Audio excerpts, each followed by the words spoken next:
Siapa suka minum manis? Tak boleh nak cut gula, makan minum manis. Aku nak share cara mudah. Korang tengok video ni. Macam akulah dulu, suka minum manis sampai dah naik 79 kilo. Rupanya kena rawat hormon. Inilah caranya aku punya lengan dengan peha pun kecil dan aku punya kulit pun jadi cerah. Aku amalkan Metformin ni 2 hingga 3 bulan. Metformin ni untuk turunkan bagi yang ada masalah hormon dan juga metabolisme rendah. Kalau diberi pilihan untuk diet, exercise ataupun Metformin, memang aku ambil Metformin ni lah.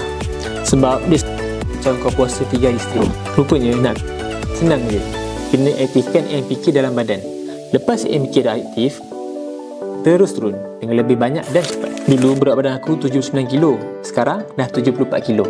Dengan Metformin ni aku 5 kg. Untuk korang yang nak lengan kecil, peha kecil, korang amalkan Metformin ni sekarang. Grab package yang paling besar sebab berbaloi. Lepas tu kena amalkan 2 hingga 3 bulan.